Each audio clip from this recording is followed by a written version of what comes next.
Fourgon Transit a été fondé en 1978 par ma mère, Suzanne Leclerc. Nous sommes spécialisés dans la fabrication et réparation de boîtes de camions. À ses débuts, l'entreprise comptait 5 employés. La première année de fabrication, s'est fabriqué environ une centaine d'unités. Aujourd'hui, nous sommes rendus plus de 200 employés avec une production annuelle au-delà de 2000 camions par année. Dès que l'entreprise a été fondée par ma mère en 1978, écoute, j'avais 8 ans.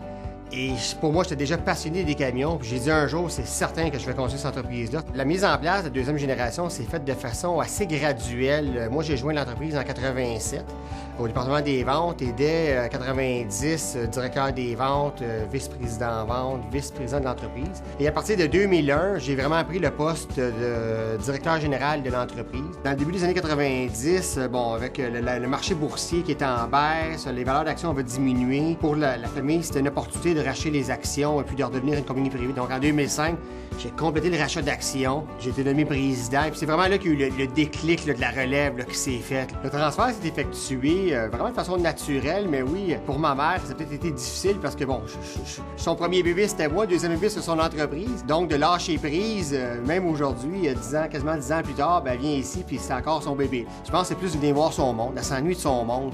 Le fait que je sois actionnaire à 100% et puis que ma mère ne soit plus actionnaire dans l'entreprise, évidemment, ça facilite les choses parce qu'aujourd'hui, il n'y a plus d'impact financier. Lorsqu'elle vient au bureau, c'est plus un côté social de voir les gens. Ce qui me rend fière, c'est de voir la progression. Disons donc que j'avais fait un grand bout, évidemment, mais ça continue. Et j'espère et je crois que c'est en bonne voie qu'il y aura une troisième génération. J'ai 2 filles qui sont une relève potentielle. Donc, j'ai une fille de 15 ans, une fille de 17 ans. Je serais super fier un jour si mes enfants peuvent prendre la relève de l'entreprise. Moi, je pense que ma plus grande déception serait d'avoir à vendre l'entreprise, surtout des intérêts étrangers. Là, je serais pas capable. À l'époque, on était vraiment axé une entreprise qui était très familiale. 100% des décisions se prenaient par un membre de la famille. Aujourd'hui, avec la structure, avec un organigramme, c'est beaucoup plus facile de gérer, mais les directeurs vont prendre leurs propres décisions. Donc, on a une structure d'entreprise qui est beaucoup plus forte et qui va nous permettre de continuer notre croissance. Si vous posez la question à ma mère, elle va vous dire que vraiment impressionné de voir l'entreprise, la taille de l'entreprise, puis ce que j'ai effectué avec mon équipe. Puis je ne veux pas prendre le mérite au complet, mais l'équipe en arrière de moi sont extraordinaires. Fait qu'on a vraiment amené l'entreprise à une autre étape. Vous savez, c'était un grand choix. J'y ai pensé beaucoup avant de faire le saut. Comme Louis, depuis tout petit, qui s'est toujours impliqué, je trouvais honnête d'un jour de dire, regarde, je te passe le flambeau et je me retire.